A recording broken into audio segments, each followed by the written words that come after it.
when they took you from Africa and they banned you from being called Kunta Kinte, Rasul or Muhammad. That's right. When they took us on that westerly course, then they forced us into their names. Teach. And they called us Smith, Jones, Robinson, Green, Brown, Hogg. A black man called Mr. White. And when we go to China, and we put our passport down, and the Chinese immigration control official looks at that passport and he sees Mr. White, he expects to see a white man. And when he sees the black man, he says, uh-oh, this man doesn't know who he is.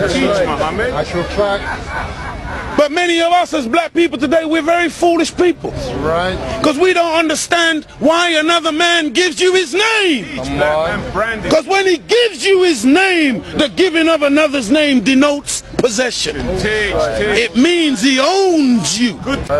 As long as you're walking in another man's name, he knows he owns you. You can talk as strong as you like. Yeah, I'm for black, yeah, Mrs. White. Yeah, they're laughing at you.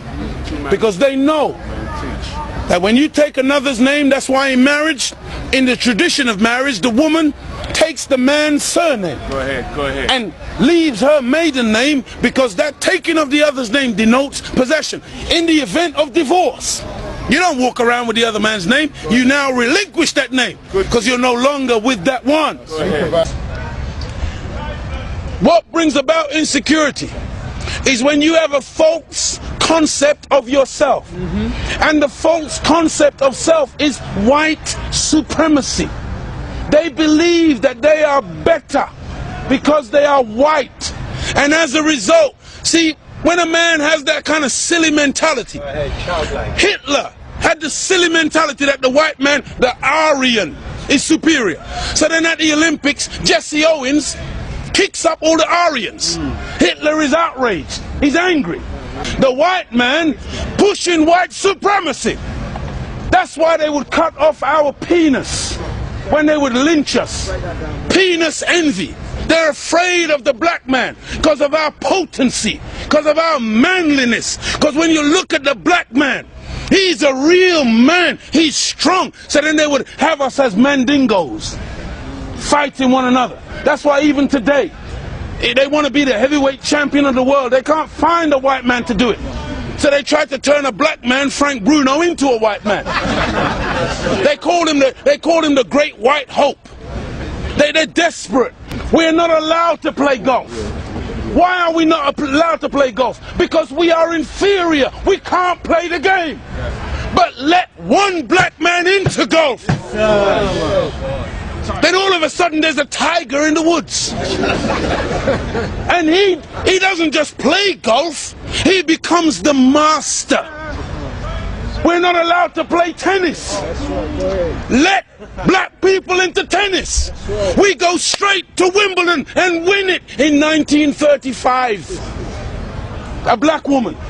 Now, Venus and Serena, they run out of opponents. They have to play each other. The white people cannot compete on an even playing field. They let us into athletics. You can't run like us. You let us into any field of endeavor, we dominate it. So they feel, and they become very afraid of anything that goes contrary. And so every time a black man stands up for black people, Martin Luther King, shot down. Malcolm X, shot down. Patrice Lumumba, shot down. Steve Biko, shot down. Everyone, Nelson Mandela, they locked him up for 27 years.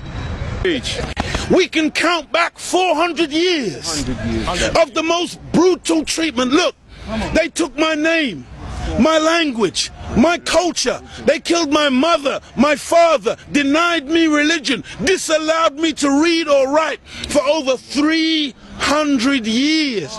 Reduced me to the level of an animal where they branded me on my chest, branded me on my buttocks with a branding iron. And they called me 3/5 of a human being in the American Constitution. Is that the act of a human being or the act of a devil? It's for you, you answer it. we're just calling white people names. No! We're just going on the basis of what we have experienced. Black people were taught to hate ourselves. That's right. Even to this day, many of my people suffer from self-hatred. Teach, Muhammad. And you will see us trying to change our skin color. Teach, Muhammad. When I was born in the 50s, in Jamaica, they would take, you know, like my nose, the mothers would sometimes take the nose and try to squash it, to hate self, that they felt that the baby was ugly if it had thick lips and broad nose and black skin. And so this is in order to counterbalance that degree of self-hatred, there had to be a teaching given by Elijah to black people that would allow us to fall in love once again with ourselves.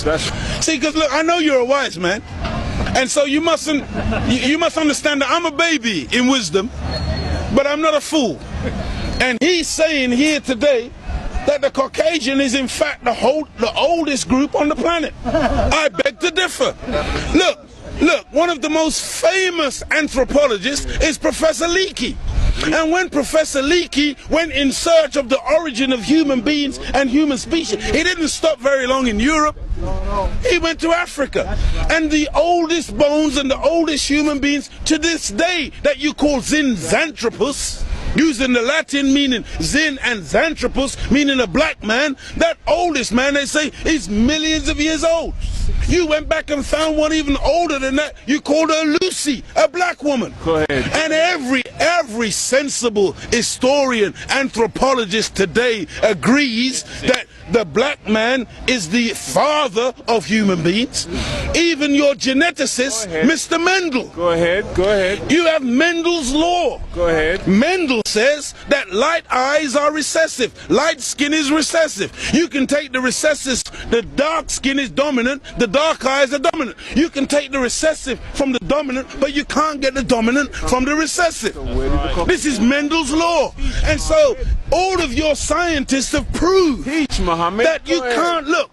Black is not even a color. That's right. Black is the mother and father of all colors. And if you want a baby, even if the woman is a white woman, the baby has to come out of the triple darkness of her womb. And this is the origin of all life. Within the black, you have the whole color spectrum. But in white, two white people laying down together, they can only produce white. But two black people in darkest Africa can lay down together and produce albino with blonde hair and blue eyes. That's right. Teach, Muhammad. This happens all the time. And so we need to really get these facts correct today and understand that as gray as your hair is, you are listening to your father today. Teach, Muhammad. This is daddy talking. Teach. And we mustn't turn. No, this is true. I'm not mocking. The white man, he came into what he called a new world. Teach, Muhammad. And so all of a sudden you started to name things. Teach, Muhammad. So that's why you called it America. Based on, what was his name? Amerigo Vespucci, a Caucasian. Africa. That's why you called it Africa. Based on the European explorer called Africanus. You went into America, you called it New York. That's right. Because it was new to you. New England. You called it New England. That's right. You called it New Zealand. You called it Newfoundland. Because it was new to you. But to us, we were already there. That's why we're called Aboriginals. From Ab, meaning abstracted from the Father. Muhammad. From God himself. Original, meaning the first. But you won't find Caucasian people calling themselves Aboriginal anywhere on the planet. Because you're the new man, Paul Newman. From one blood came all human beings, but we produced you from us. Look at this. Even the word human, you've heard the term of a darker hue. Human, meaning a dark man. Human, a man of color. That's why the topsoil of the earth is called humus. It is the dark organic material that gives life to the earth. Whenever you take away the dark organic material or you denature it, you're left with white granulated sand. Teach. Desert. You want to see those of us who think that white something to glorify in. No. It's a psychological thing with white people where you want to find your place. And your scientists and your historians, they spend so much time asking the question, where do we come from? Because they are puzzled as to your origin. Look at the Chinese, look at the Asians, look at the black people. All of us got dark eyes. All of us got black hair. The only one on the planet who's got ginger hair, blonde hair, brown hair, grey hair, brunette. You are the one that's gone around the world making everything based on color. You were the one who went into Australia. You were the one who went into South Africa. You were the one who went into Asia and classified people and things based on color. So that's why this man, Yaqub, he wasn't a madman. He wasn't a mad scientist. He was a good scientist. And the Caucasian person is a person who is anti-nature. That's why when the sun comes out, I'm energized. Me and the sun, we got a relationship. I love the sun. I don't need no sunscreen.